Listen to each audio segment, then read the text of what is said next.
Thank you for joining us. Lots lined up like always, but our top focus for the moment. The heinous terror attack in Pahalgam has pushed tensions along the line of control to a boiling point. Let's tell you, last night, Pakistani troops have once again carried out unprovoked firing across multiple posts along the LoC. While no casualties have been reported so far, the Indian Army responded with precision and restraint using small arms. Now, this marks the second consecutive night of provocation by Pakistan since the nationwide grief and outrage over the Jammu and Kashmir massacre that claimed 26 innocent lives. Now, in a decisive counter, India has rolled out a string of tough measures against Pakistan, from suspending the Indus Water Treaty to ordering all Pakistani nationals who entered via the Atari to leave by 1st May. The Modi government has cracked the whip on Islamabad. Now, Pakistan, in fact, has meanwhile retaliated by shutting down its airspace to Indian carriers and suspending trade. Let me take that across to Yawar. Yawar, good morning. Significant development as we're looking at more reports of how along the LoC firing that took place. But more importantly, the ground zero situation. What do we know so far, Yawar? Well, exactly. Good morning to you as well first. And this is the second, unprovoked firing resorted by the Pakistan along the line of control in the Kashmir. Over a dozen of places have been targeted by the Pakistan through the unprovoked ceasefire violation.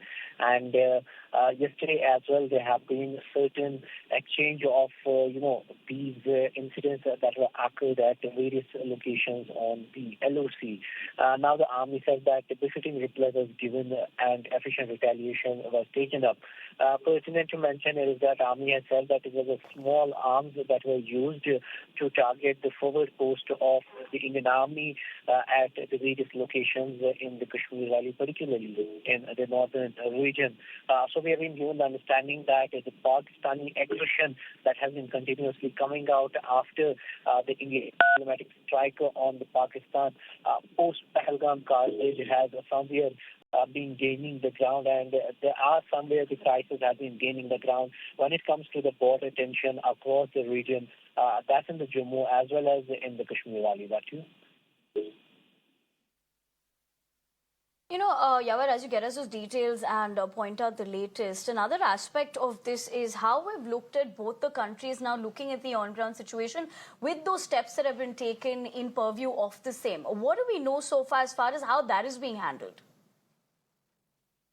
Well, exactly. We talked about the international relations or the ceasefire pact that has been done between the India and the Pakistan in the year 2020. And following that, there have been certain of the places, certain of the meetings that were scheduled to take that on board.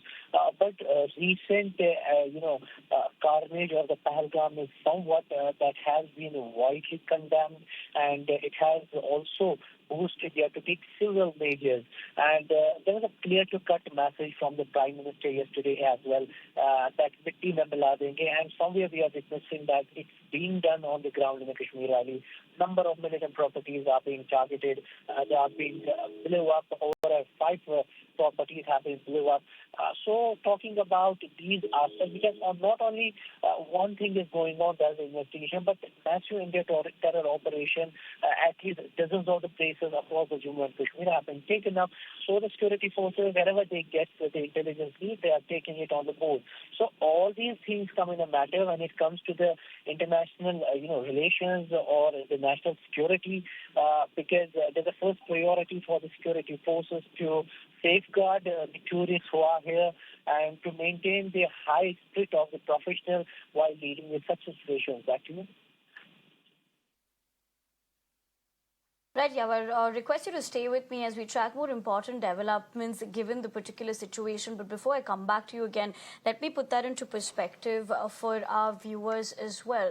More importantly, with what we know so far, that the government crackdown has intensified following the Pahalgam massacre that claimed 26 innocent lives. Now, in a strong retaliatory move, 3 more houses of Lashkar-e-Toiba terrorists have been razed down. This is across Pulwama, Shopian and Kulgam.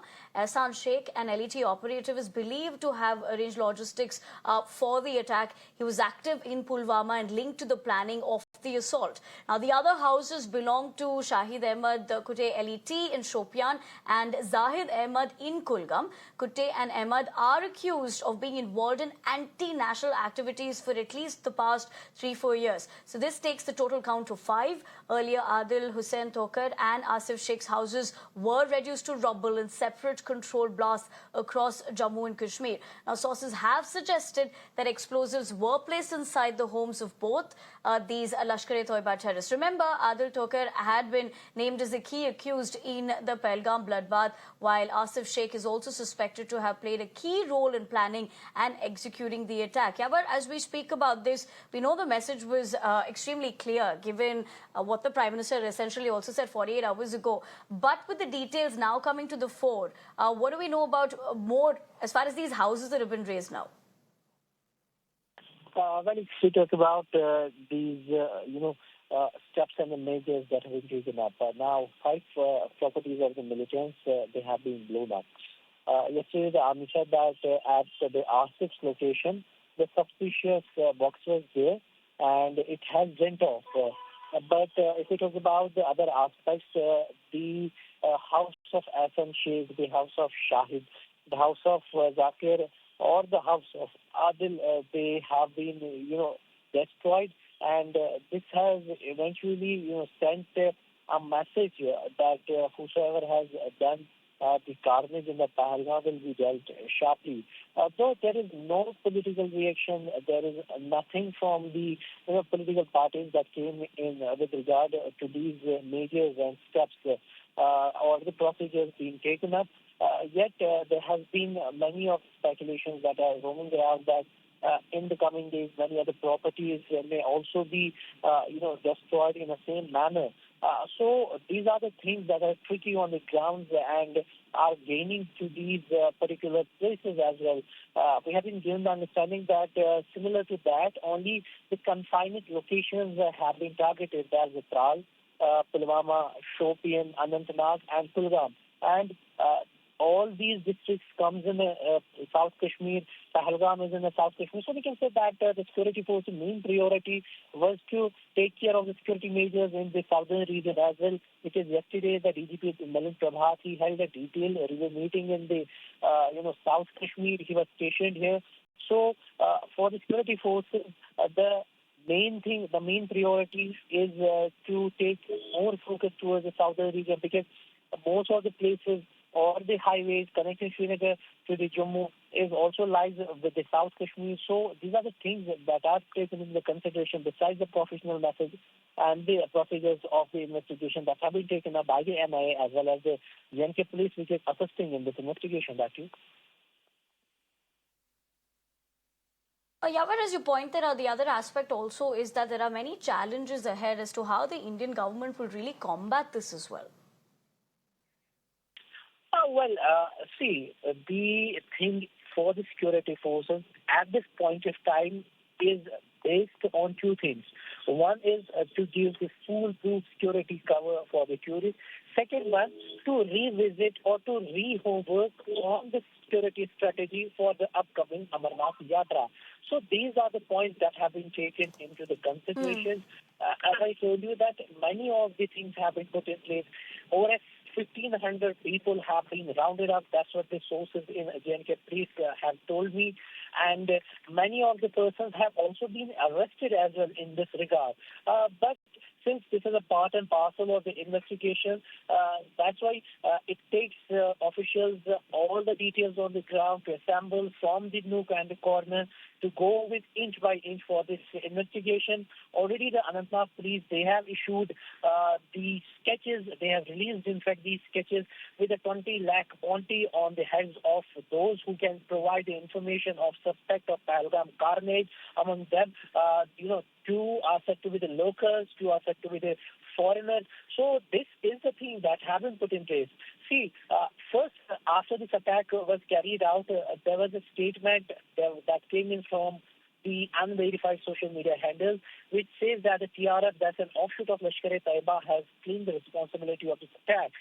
Now remember that this is a big attack that we witnessed in the Kashmir Valley over the last 25 years, and such an incident on the tourist has somewhere raised an alarm for the security forces as well to revisit in the past and to pinpoint those things which have eventually led to this carnage there, and to rework on the security plans that they have furnished, that they have made for the upcoming summer periods.